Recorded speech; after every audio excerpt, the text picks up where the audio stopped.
Episode 1 Council of Scars. Inside the towering stone walls of the Republica Citadel's Grand Council chamber, a tense stillness fills the air. At the far end of the long hall, beneath the golden banners of the Goddess of Light, a wounded soldier sits slumped in the largest chair encircling the central round table. Estella, the High Priestess of the North, kneels before him, robes pooling like silver water around her. Her hands hover just above the young man's right arm, the only part of him exposed beneath his battered silver and blue armor. The limb is torn and bloodied, but soft light glows from Estella's fingertips, weaving the wound close with patient practiced magic. The heavy door to the chamber swings open with a deep groan.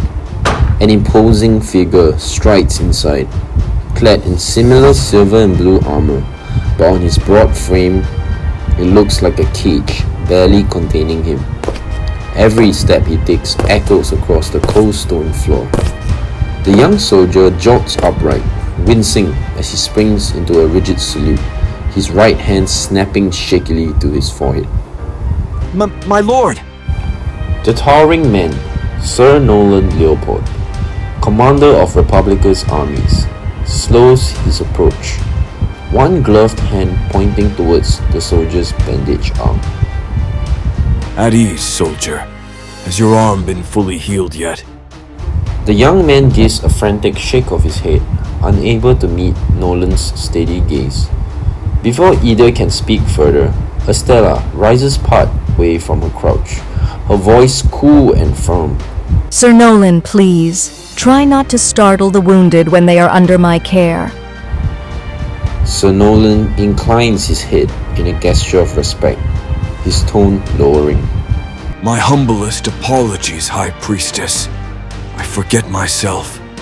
Your healing is a mercy we can ill afford to waste. The battle was brutal. We lost many brave souls again. Please, continue. He gestures quietly to the wounded soldier. Estella holds his gaze a moment longer, searching for any deeper intent behind the apology, finding only weariness. She nods stiffly and turns back to her patient. The soft glow of her magic returns, enveloping the young soldier's arm in warmth and light. Sir Nolan steps back, folding his gauntleted hands behind him, posture straight and unwavering. His shadow looms over both Estella and the soldier, a silent witness to the blood that has been shed and the sacrifices yet to come. A heavy silence falls, not awkward but reverent. Finally, Estella puts her hands away, the light fading. The wound is closed now, though a faint scar lingers, a permanent reminder. Gracefully, she rises to her full height, smoothing her silver and white robes with a soft sweep of her hands.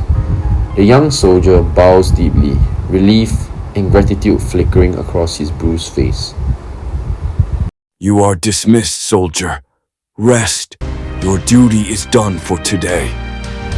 The young soldier salutes again, this time with steadier hands, and hurries from the chamber. Sir Nolan watches him leave, the faintest crease in his brow. When the door swings shut again, it is just the two of them, the High Priestess and the General, standing amidst a war room haunted by its past glories. Sir Nolan breaks the silence. They grow younger with every passing year. Or perhaps we simply grow older, Estella. Estella's gaze softens slightly, the earlier tension easing. We are both carrying too many ghosts, Nolan. And there will be more yet if we do not act carefully. Before Nolan can respond, the grand doors creak open once more. A new figure strides in with measured confidence. Morty Larkin, First Minister of the Republica United Front. His deep crimson and gold robes shimmer against the stark light from the high windows, and he carries no weapons, only a set of thin parchment scrolls tucked under one arm.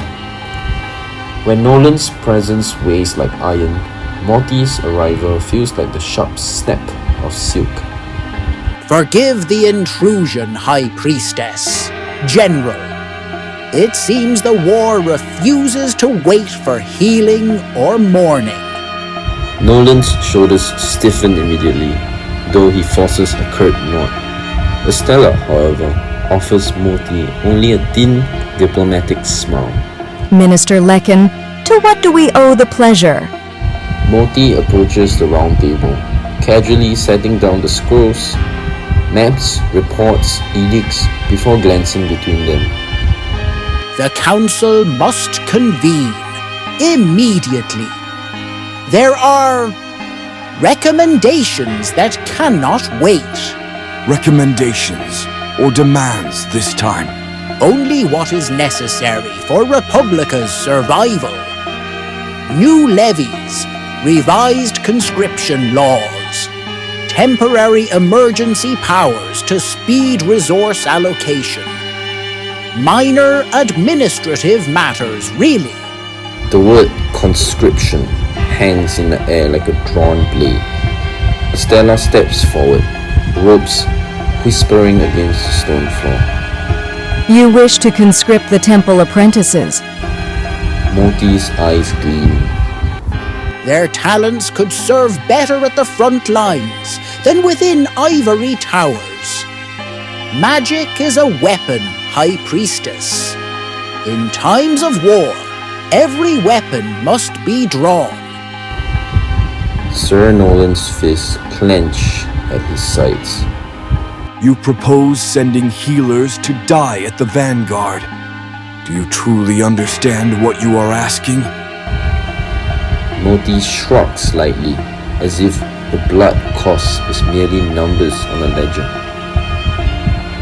I understand survival, General. I thought you of all men would appreciate the value of sacrifice. A dangerous pause. Estella steps between them, her voice steady but threaded with steel. Survival without a soul is no survival at all. Morty's smile hardens into something colder, more calculating. Philosophy will not save Republica, Estella. Only hard choices will. The tension in the room crackles, thick enough to choke on. Sir Nolan looks to Estella, a flicker of old loyalty, old battles fought side by side. Estella looks to Nolan, a plea for sanity amidst the enroaching chaos.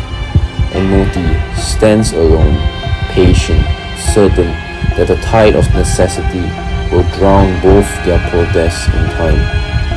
The great bell of the citadel tolls in the distance, one deep, resounding note.